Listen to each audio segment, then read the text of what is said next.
കഴിഞ്ഞ ദിവസങ്ങളിൽ പലതവണ ലഹരി ഉപയോഗിച്ച ആളുകൾ ബോധമില്ലാതെ നിരത്തുകളിൽ കാണിക്കുന്ന പലതരം അക്രമങ്ങൾ നമ്മൾ കണ്ടു. സമാനമായൊരു വാർത്ത തന്നെ കോഴിക്കോട് നിന്ന് വരുന്നു. ലഹരിയിൽ ആയുധങ്ങളുമായി ഭീകരാന്തരീക്ഷം സൃഷ്ടിച്ച യുവാക്കൾ. കോഴിക്കോട് കക്കോടി കൂടത്തുംപൊയിലാണ് സംഭവം. യുവാക്കളുടെ കയ്യിൽ കത്തിയും വടിവാളും ഒക്കെ ഉണ്ടായിരുന്നു.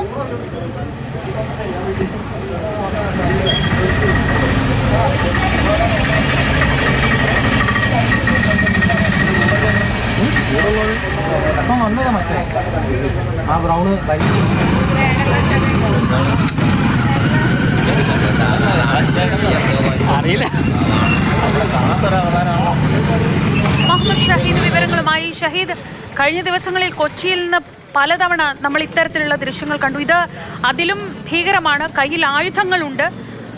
ലവലേശം ബോധമില്ലാത്ത തരത്തിലാണ് പെരുമാറ്റം. എന്താണ് അവിടെ സംഭവിച്ചത്? എന്താണ് അവിടെ നിന്ന് നമുക്ക് ലഭിക്കുന്ന വിവരങ്ങൾ?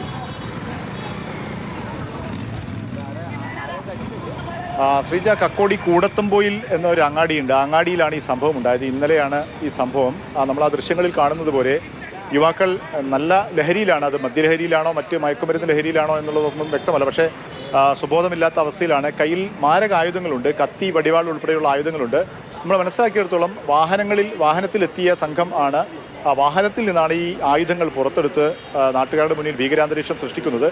നമ്മൾ പോലീസ് ഇപ്പോൾ എലത്തൂർ പോലീസ് കേസെടുത്തിട്ടുണ്ട്. 2 പേർക്കെതിരെ കേസെടുത്തിട്ടുണ്ട്. അവരെ തിരിച്ചറിഞ്ഞിട്ടുണ്ട് എന്നാണ് പോലീസ് അറിയിക്കുന്നത്. അവരുടെ പേര് വിവരങ്ങൾ വൈകാതെ തന്നെ അറിയാമെന്നും പോലീസ് വ്യക്തമാക്കുന്നുണ്ട്. പോലീസ് പറയുന്നത് ഇരുവിഭാഗങ്ങൾ, അതായത് ലഹരി സംഘം അല്ലെങ്കിൽ ഇത്തരം അക്രമങ്ങളൊക്കെ നടത്തുന്ന 2 സംഘങ്ങൾ തമ്മിലുള്ള പ്രശ്നമാണ്. അത് അങ്ങാടിയിലേക്ക്, അങ്ങനെ പൊതുസമൂഹത്തിനിടയിലേക്ക് ഈ തർക്കം നീളുകയും അതാണ് ഈ സാഹചര്യം, ഈ ഒരു സിറ്റുവേഷൻ നമ്മളിപ്പോൾ കണ്ട ദൃശ്യങ്ങൾക്ക് കാരണമായത് അതാണെന്നാണ് പറയുന്നത്. പക്ഷേ എന്തൊക്കെ പറഞ്ഞാലും ആളുകളുള്ള ഈ പൊതുമധ്യത്തിൽ സമൂഹത്തിനിടയിൽ അങ്ങാടിയിൽ വെച്ചാണ് ഈ രീതിയിൽ വലിയ ആയുധങ്ങൾ ഉപയോഗിച്ചുകൊണ്ട് സംഘം വിളയാട്ടം നടത്തുന്നത്, ഭീകരാന്തരീക്ഷം സൃഷ്ടിക്കുന്നത് എന്നുള്ളത് തന്നെയാണ്.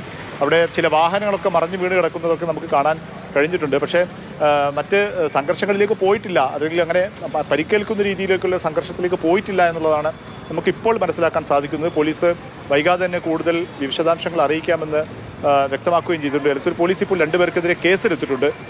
ഏതായാലും അതിഭീകരമായ ഒരു സാഹചര്യം. പട്ടാപ്പകലാണ് ഈ രീതിയിൽ ആയുധങ്ങളുമായി സംഘം എത്തിയത്. അത് ഏറ്റവും പ്രധാനപ്പെട്ട കാര്യം, അവർ സഞ്ചരിച്ചിരുന്ന വാഹനത്തിൽ തന്നെയാണ് ഈ ആയുധങ്ങൾ സൂക്ഷിച്ചിരുന്നത് എന്നുള്ളത് തന്നെയാണ്. അപ്പോൾ ഈ ആയുധങ്ങൾ എപ്പോൾ ആർക്കെതിരെയും നീളാം, അല്ലെങ്കിൽ ആർക്കെതിരെയും ഉപയോഗിക്കപ്പെടാം എന്നുള്ളൊരു സാഹചര്യമുണ്ട്.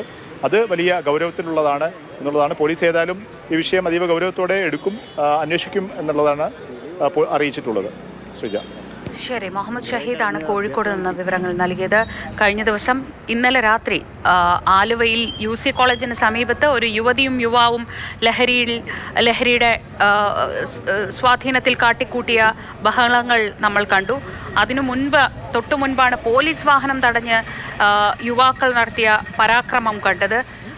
സംസ്ഥാനത്തിൻ്റെ എല്ലാ ഭാഗത്തും ഇത് നിർബാധം തുടരുന്നുണ്ട് എന്ന് വേണം മനസ്സിലാക്കാൻ. ചില ദൃശ്യങ്ങൾ മാത്രം നമുക്ക് മുന്നിലേക്ക് എത്തുന്നു എന്നേയുള്ളൂ. ഇത് കോഴിക്കോട് കക്കോടിയിൽ നിന്നുള്ള ദൃശ്യങ്ങളാണ്.